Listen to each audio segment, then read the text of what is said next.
आजच्या दिवसातली सगळ्यात मोठी बातमी आहे की 17 वर्षापूर्वी झालेल्या मालेगाव बॉम्बस्फोटातल्या सगळ्या आरोपींची निर्दोष मुक्तता करण्यात आलेली आहे. आपल्यासोबत भाजपचे आमदार राम कदम जोडले गेलेले आहेत. राम कदमजी, पहिली प्रतिक्रिया.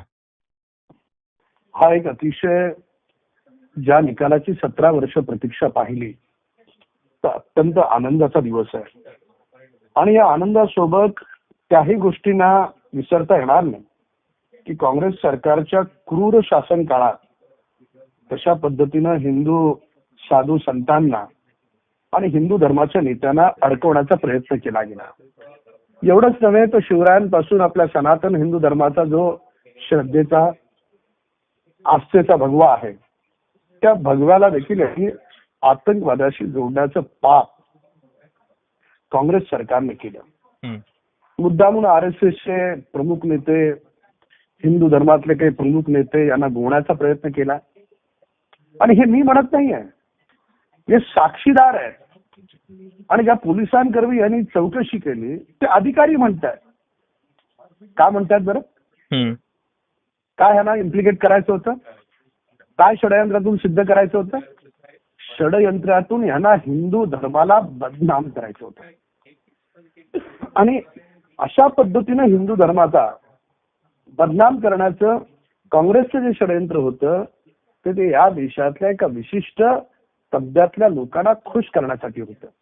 आणि त्यासाठी कशा पद्धतीनं त्यांनी साध्वी प्रज्ञांचा लेफ्टनंट जे आहेत त्यांचा अनन्वित छळ केला, त्या छळाच्या त्या अतिशय दुःखद कहाण्या पूर्ण देशाला माहित आहे. अगदी. पण आपण त्रेतामध्ये पण पाहिलं, सतयुगात पाहिलं, द्वापारमध्ये पाहिलं की सत्याला तुम्ही पीडित करू शकता पण पराजित नाही करू शकत. बरोबर. आज शेवटी सत्य पुन्हा एकदा विजयाच्या ह्या जल्लोषानं वर आलंय.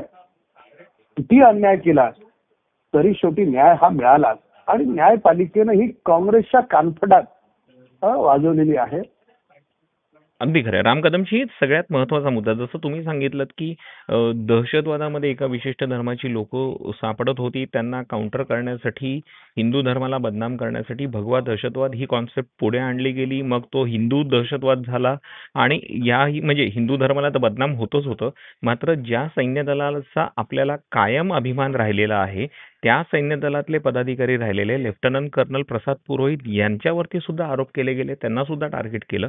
म्हणजे फक्त हिंदू धर्मच नाही, जे आर्मी सैन्य दल देशाची रक्षा करतात त्यांनाही बदनाम करण्याचा प्रयत्न याच्यात झाला होता.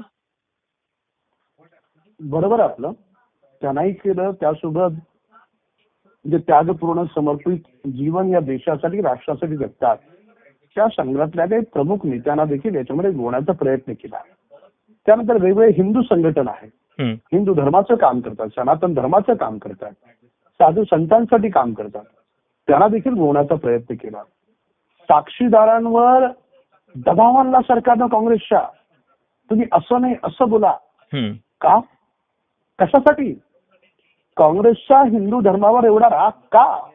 आपण काल पाहिलं ऑपरेशन महादेव, ऑपरेशन महादेव, त्याच्यावर बोंबा मारत होते. का महादेव नावावर तुमची आपत्ती आहे? हा भाग वेगळा.